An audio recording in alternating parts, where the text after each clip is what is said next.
시작을 해보겠습니다.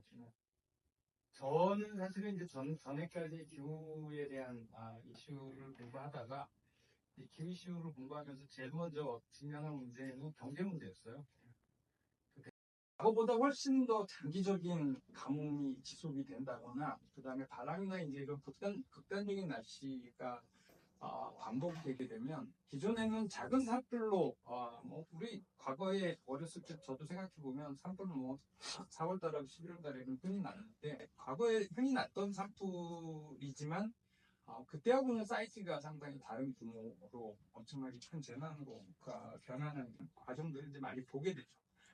그래서 기후위기로 인한 이제 기후 재난들이 기존의 재난들을 더 키우고 증폭시키고 그런 피해 규모나 지속성을 굉장히 크게 만든다, 이제 이런 얘기들이 되고 있는 거죠. 네. 한 거고, 작년 11월 달에 나온 보고서는 제가 봐도 좀 좋게 표현하면 매우 문학적인데, 사정을 하는 부가 매우 과학적인 보고서에 이제 제발 이제 지구가 더 뜨겁지 않게 해주라, 이제 이런 것까지, 이게 되게 연속적인 3년인데도 느낌이 확 달라지죠. 그럴 정도로 기후위기가 되게 심각하게 된 걸 알 수가 있고요. 뭐라고 그랬죠?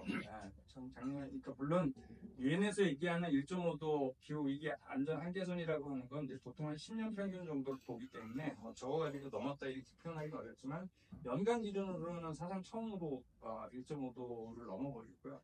당초에는 2015년이죠. 벌써 10년 됐습니다. 그러니까 파리 협약에서 195개 나라들이 이제 협약을 하고 2도보다 훨씬 낮은, 정확히 말하면 이제 1.5도 이하로 지구의 추가 온도 상승을 억제해야 된다, 이제 이런 발표를 했을 때까지만 해도 관행적 시나리오대로 갈 경우 한 2040년 정도가 되면 1.5도를 넘을 확률이 높다, 이렇게 얘기했는데, 최근에는 2030년 안에 넘는다, 거의 확실하게. 이제 그리고 작년에 이제 한 번 넘은 거죠. 물론 또 엘니뇨 때문에 그랬다고 하니까 조금 내려갈 수도 있는데, 결국은 이제 넘어버리는 시간. 그런 위기들보다도 이제 훨씬 더 중요한 위기라고 얘기하는 기후위기는 사실은 그 원인이 비교적 간단하게 알려져 있습니다. 뭐 여러분 아시는 것처럼 기후위기는 이제 지구 온난화 때문이고, 지구 온난화는 온실 효과 때문인데, 그 온실 효과를 일으키는 원인은 이게 거의 80%는 우리가 석탄비료 가스라고 하는 화석 연료를 땅속에서 대량으로 꺼내서 연소시켜서 우리가 에너지를 얻는 목적으로 사용했기 때문이다. 여기 보시는 것처럼 이제 빨간색이 에너지잖아요. 저 에너지의 대부분은 화석 연료부터인데, 저것 때문에 이제 발생한 대규모의 이산화탄소가 지구 위 대기 위에 이제 차곡차곡 쌓이면서 이제 온실효과를 만들어냈다, 이렇게 보고 있습니다. 녹색처럼 일부 이제 축산업이 성행하면서 가축들이 내뿜는 메탄이 이제 기여하기도 하는데, 메탄은 사실은 이산화탄소에 비해서 한 20, 30배 정도 온실효과가 크다고 합니다. 그런 이제 단점들이 있죠. 그래서 당장 온도를 더 오르지 않게 하는 데는 어쩌면 이제 메탄 규모가 배출을 좀 줄이는 게 효과가 있기도 하고요. 반면에 메탄은 한 20년 안쪽이면 대체로 우리가 배출했던 것들이 사라지게 된다고 하는데, 이산화탄소는 아무리 안 가도 20년, 그리고 뭐 경우에 따라서는 한 100년 이상 간다고 하니까요. 우리가 오늘부로 80억 인류가 대기 중에 이산화탄소를 전혀 발생시키지 않아도 지금 이미 발생된 420ppm 그대로 나와 있거든요. 그런 차이가 있는데, 어쨌든 단이 정확하게 내려져 있는데도 불구하고 처방이 안 되는 이유는 그 화석연료를 단시간 안에 줄일 수가 없기 때문이죠. 왜? 에너지의 사용은 사실 이따 말씀드리겠지만 경제의 거의 전부라고도 안 될 만큼 중요한 거라서 쉽게 뺄 수가 없는 거죠. 어떤 분들은 이제 그렇게들 얘기를 합니다. 그러니까 1980년대 여러분들 기억하시거나 배우시는 분들 계시겠지만, 이제 우리가 냉장고나 이런 데 넣는 불소 화학물들을 너무 많이 써서 섬진권에 오존층이 파괴돼서 이제 오존층 파괴로 인한 위험성, 이런 것들이 막 심각하게 문제가 됐죠. 그래서 1987년에 이제 몬트리올 의정서라고 하는 게 채택이 돼서 글로벌리 그 문제를 대응하려고 하는 움직임이 있었고 비교적 성공적으로 실제로 대응을 했습니다. 네.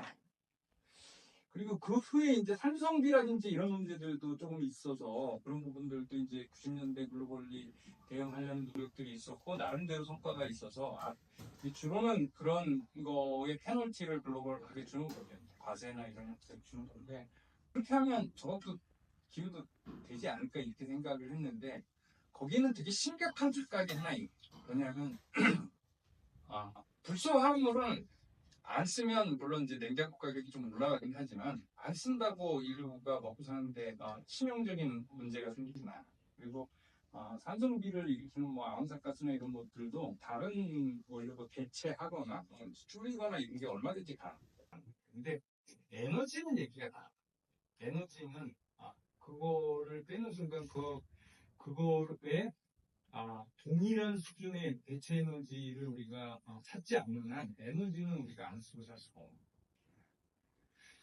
여기서 또 전기가 단대가 나가버리면 여러분은 아무것도 할 수 없는 것처럼 그렇습니다. 그래서 우리가 기존에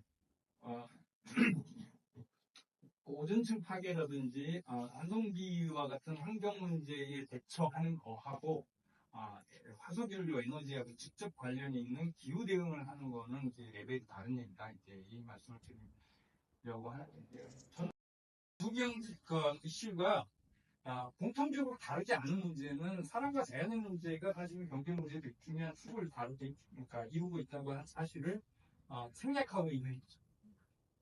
제가 볼 때는 한 200년 전에 우리 조상들만 해도 경제 핵심 문제는 자연과의, 우리가 자연에 대해서 어떻게 대응하는가일 거다라고 생각을 해요. 네.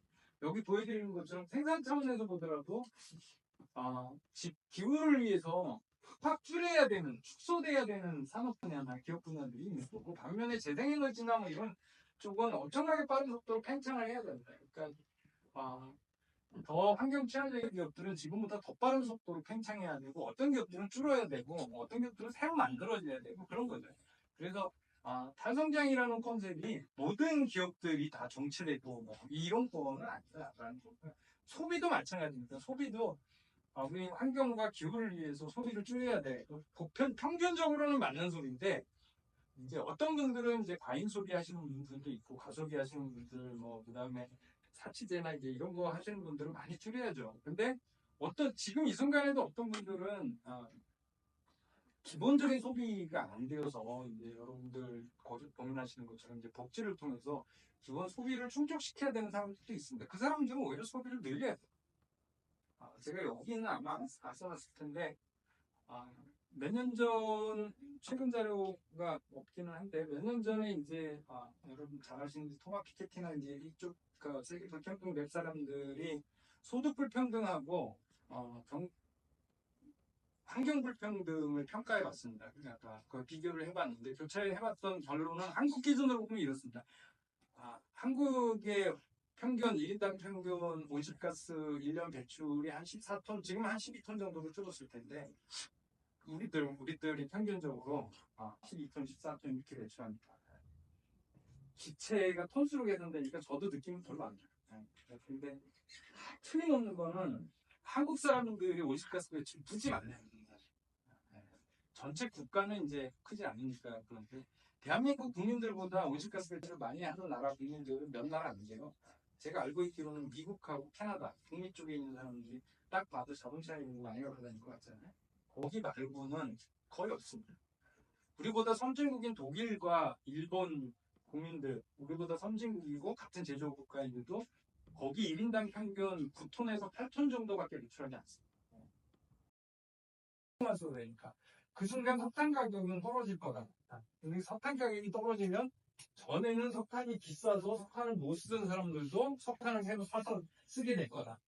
그러면 석탄의 수요가 들어서 석탄의 총 양은 기술 혁신이 일어나기 전만큼 다시 돌아올 거다. 이제 그래서 기술 혁신이 석탄의 전략을 절대로 해줄 수 없다. 이게 이제 제본스 패러독스, 제본스의 역설입니다.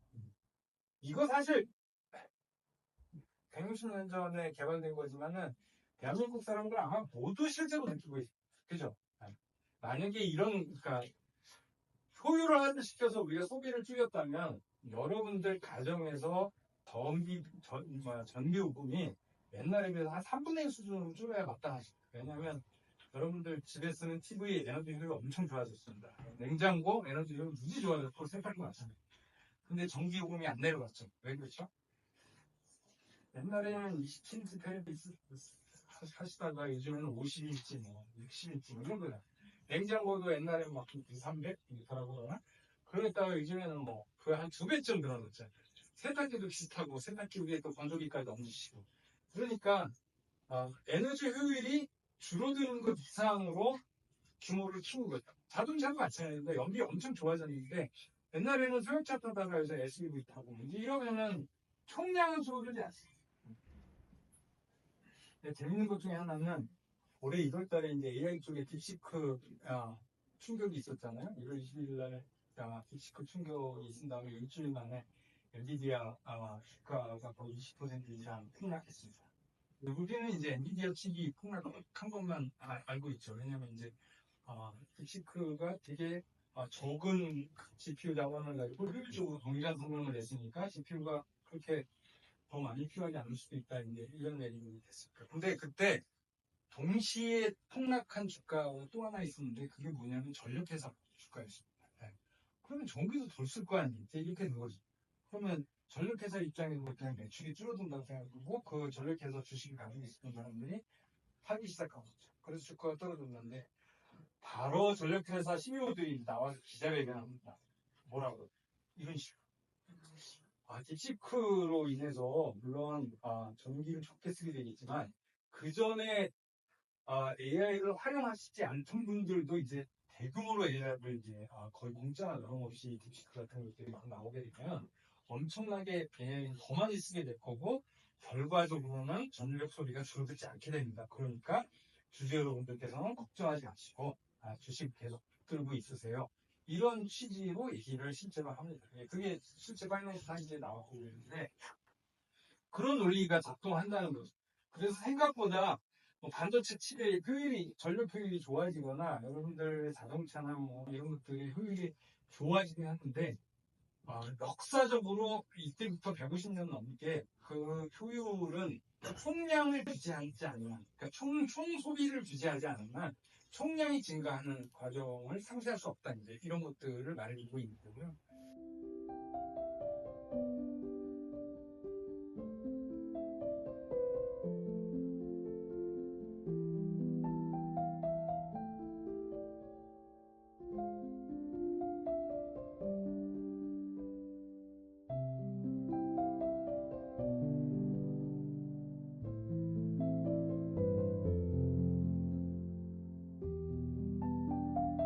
안 된다는 거예요.